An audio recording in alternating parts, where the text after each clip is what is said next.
What's going on, Ellen? I used to love you. I used to love your show. I used to love your comedy. I used to even love your little dinosaur amusement ride. For some reason, that was my favorite ride at the amusement park when I was younger. And I really love your viral video that's going around where you're preaching kindness and tolerance and how even if somebody disagrees with you politically, that you should still be friends with them and still talk to them and converse with them. I totally agree. I live my entire life by that philosophy. I have many friends that are more liberal than me. I have some friends that are more conservative than me, and I don't care. We play basketball, we joke, we watch sports games like you. That's totally cool. I agree with your message. But my thing is, you recently or a couple years ago said that you wouldn't have President Donald Trump on your show. You said, you're too different. You don't even want to give him a platform, something along those lines. And I want to say to you, this is the map of the election. Here's another one if you think that that one's not accurate.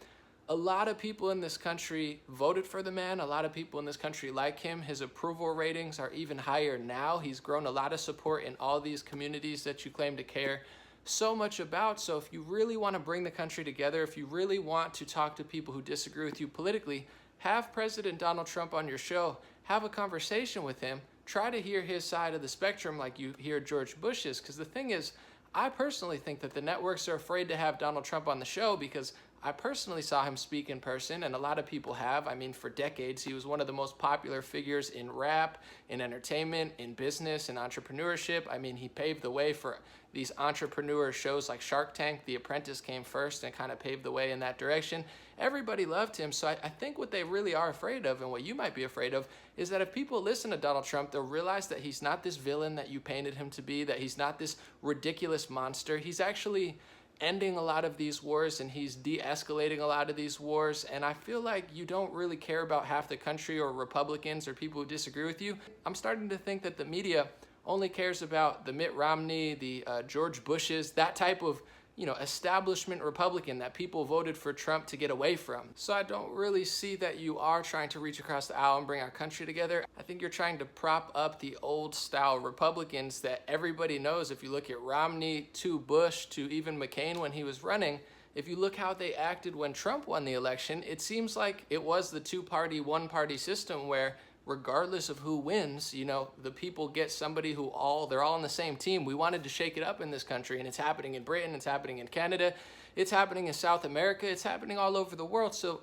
all I'm asking is for somebody who really used to like you and who likes what you said, I don't think that your actions follow, and I would love to be proven wrong. I would love to see President Donald Trump on your platform. I would love to see you have a conversation with him, and I would love to see liberal media and all media try to actually figure out what it is. Why do people like Trump? Maybe it's the fact he got rid of the Obamacare individual mandate that was hurting millions of families. And maybe it was, the endless regime change wars that Donald Trump is actually de-escalating more than the last two presidents. He's actually less of a warmonger. It's, his mouth might rub you the wrong way, but he's getting business deals. He's actually anti-war. So why don't you try to figure out one of the 50 reasons that people like Donald Trump, and instead of just saying everybody's racist, everybody's sexist, everybody's xenophobic, there's plenty of gay people who support the President of the United States, so you could use that as an excuse. Whatever you want, just please have a conversation with Donald Trump, and not only Republicans who pretty much fall in line with your agenda overall.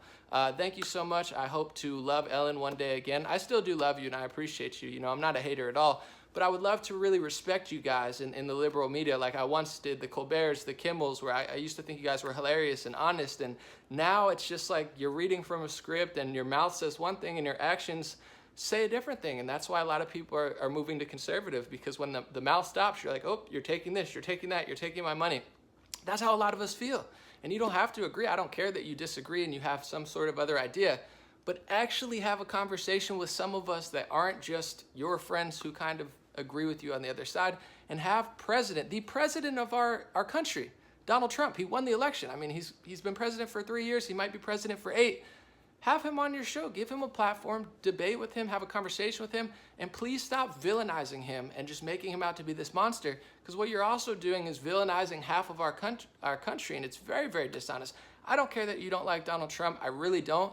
But the analysis from the media, like the analysis of this is how people feel, this is why they're doing it, couldn't be more wrong. It couldn't be more divisive. It couldn't be more negative. It couldn't be more mean.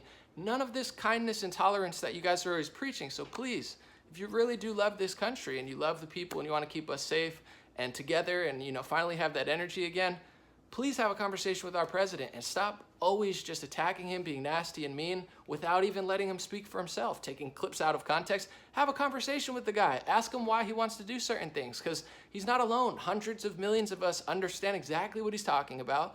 We don't think it's mean. We don't think it's nasty. We actually think it's very nice. We think what is mean is people talking a big game and then doing really messed up stuff like starting wars and taking our money and taking away private insurance. That's how some of us feel. You don't have to feel that way. We appreciate and respect your perspective, or I do. I can't speak for everyone. There's some rude people all over the place, absolutely. But have a conversation. Stop villainizing him and stop villainizing us, because we really don't appreciate it. And I'm sure people on the left don't appreciate right-wing people constantly being rude, nasty, and vilifying them, and that's not right either. But let's be real, and let's not just talk from a script and act like we're nice and tolerant.